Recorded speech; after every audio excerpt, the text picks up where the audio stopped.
নমস্কার বন্ধুরা, আমি দেবী। আমার পরিবারে তোমাদের সবাইকে অনেক ওয়েলকাম আর অনেক স্বাগত জানিয়ে শুরু করছি আমার আজকের এই ভিডিওটা। আজকের আরও একটা নতুন দিন ভাগ করে নেব তোমাদের সবার সাথে। তো তোমরা সবাই কেমন আছো জানি না, আশা করছি সবাই খুব ভালো আছো আর আমিও খুব ভালো আছি।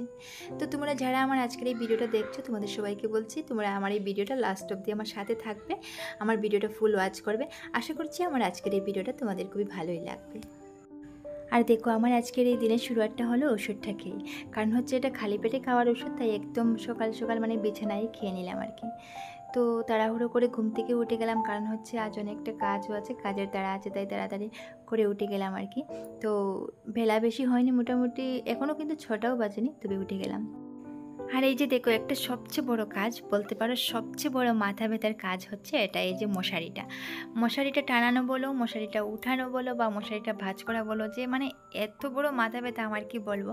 তো মশারিটা টানানো মানে প্রায় দিনই আমি আমার হাজব্যান্ডকে বলি, রান্নাবেলা করে খাওয়া দাওয়া করে তারপর ওকে বললাম যে আমি এদিকে বাসন টাসন দেবো, মানে এদিকে বাহানা করলাম যে তুমি গিয়ে মশারিটা টানিয়ে নাও, আমার তো আরও অনেকটা কাজ আছে। তো মশারিটা মোটামুটি টানিয়ে নেয়, তবে মশারিটা উঠানো বলো বা তারপর ভাঁজ করা বলো, এটা কিন্তু মানে আমার উপরেই পড়ে, তো আমাকেই করতে হয়। কিন্তু যে জানি না কেন আমার এত মাথা ব্যথা হয় যে মশারি নিয়ে, মানে অনেকটা কষ্ট হয় আমার, কেন জানি না, এত বড় কাজ না, তারপর কিন্তু অনেকটা কষ্ট হয় যে মশারিটা উঠানো বলো বা মশারিটা ভাঁজ করা বলো।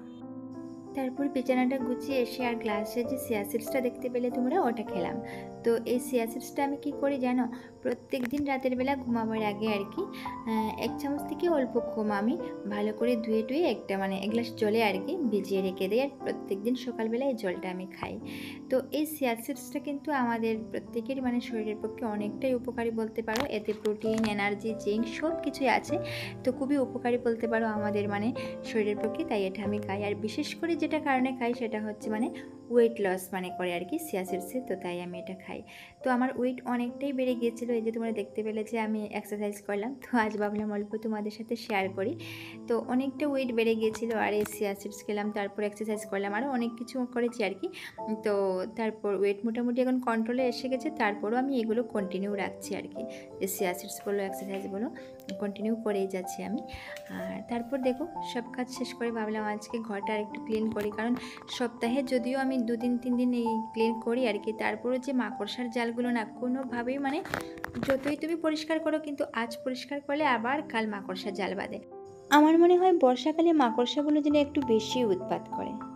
তো তারপর দেখো, এখানে আগের দিন রাতে যে ভিজিয়ে রেখেছিলাম মুগ, তারপর চানা বাদাম, এগুলোকে ভালো করে ধুয়ে তারপর আমি এখানে বসে বসে এগুলো খাচ্ছি। তো যে কোনো জিনিসই আমি প্রায় সময় এখানে বসেই খাই, কারণ হচ্ছে এখানে বসলে পরে এই দরজাটার সামনে খুব সুন্দর একটা হাওয়া আসে, আর রাস্তাটা তো কিনারেই আছে, তো কে যাচ্ছে কে আসছে সব এখান থেকে বসে বসে দেখা যায়।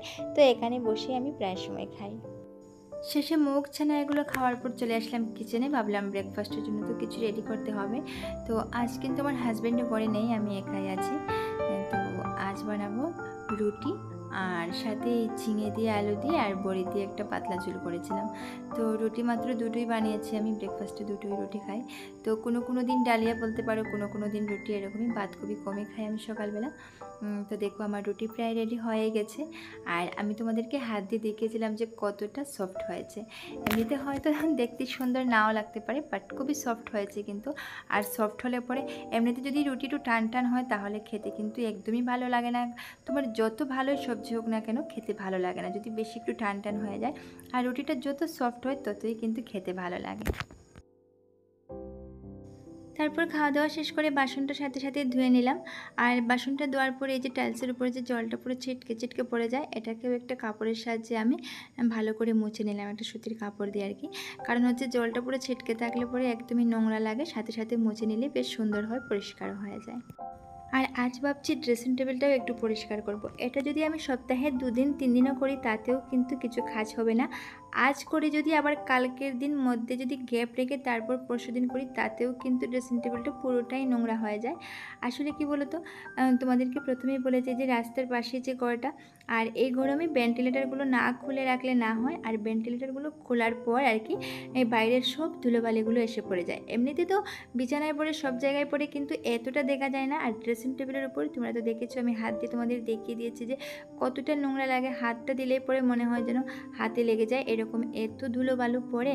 তো তাই পরিষ্কার না করলে না হয়, প্রত্যেক দিন করলে প্রত্যেক দিনই তুমি ধুলো পাবে। আর এই যে তোমাদেরকে ফ্লিপকার্টের ব্যাগটা দেখিয়ে দিলাম, তো এটা হচ্ছে আমার হাজব্যান্ড একটা মোবাইল স্ট্যান্ড এনেছিল আর কি। তো ওটা যেরকম অর্ডার করেছিল ঠিক সেরকম আসেনি, তো ওটা রিটার্ন করবে বলে এখানে রেখেছে, তাই তোমাদেরকে দেখিয়ে দিলাম। তো দেখো আমি এখানে সব কিছুই অল্প ক্লিন করে রাখছি আর কি, একটা সুতির কাপড় দিয়ে অল্প মুছে মুছে তারপর রাখছি। আর এই যেটা দেখতে পাচ্ছ এটা হচ্ছে প্রেশার মেশিন। আমার হাজব্যান্ডের যেহেতু হাই প্রেশার আছে, তো প্রেশার মেশিনটা গড়েই কিনে রেখে দিয়েছি। প্রত্যেক দিন মর্নিংয়ে আমি চেক করে দিই আর কি, তো প্রেশার মেশিনটা নিজেই করে কিনে রেখে দিলাম। তো ভালো করে মোটামুটি ড্রেসিং টেবিলটা পরিষ্কার করে নিলাম। তো ভালো করে বলতে সব দিন আর এই কোলিন টোলিন দিয়ে করি না আর কি, মধ্যে মধ্যে কোলিন দিয়ে করি। আর আমি যেহেতু ডেইলি পরিষ্কার করি, এটাকে ডেইলি অল্প স্বল্প মুছতে হয় আর কি। তো কী করি, একটা সুতির কাপড় নিয়ে এটাকে ভালো করে মুছে দিই। আবার মধ্যে মধ্যে কী করি, কোলিন দিয়েও একটু করি আর কি। তো সবসময় কোলিন দিয়ে করি না। তারপর সবজিটাও কেটে নিলাম, দুপুরে রান্না করবো আর কি। এখানে কাঁচা কলা দিয়ে, আলু দিয়ে আর মাছ দিয়ে বানাবো। আর দেখো সাথে সাথে জায়গাটা মুছে নিলাম, কারণ কি বলো তো, এই যে কলা কাটার পর যে একটা কষ বেরোয়, আর এটা পড়লে কিন্তু কি হয়, আর টাইলসের উপর থেকে মানে দাগটা উঠে না আর কি। তাই সাথে সাথে আমি মুছে নিলাম, যাতে কোনো ধরনের কোনো দাগ না পড়ে আর কি। তাই সাথে সাথেই মুছে নিলাম। তারপরে এই বেসিনটা অল্প পরিষ্কার করলাম, কারণ কি হচ্ছে দাগ লেগে যেতে পারে আর কি। তাই বেসিনটা অল্প পরিষ্কার করে দিলাম। আর তোমাদের সাথে কথা বলতে বলতে দেখো আমার রান্নাটা খুব সুন্দর হয়ে গেছে, তরকারিটাও হয়ে গেছে। আর কিছুক্ষণের মধ্যে দেখো আমি স্নান করেও চলে আসলাম। স্নান তো করেছি ঠিক আছে, কিন্তু মাথায় জল দিইনি, কারণ হচ্ছে সকালবেলা আমি আরও একবার স্নান করেছিলাম, তখন কিন্তু মাথায় জল দিয়েছিলাম।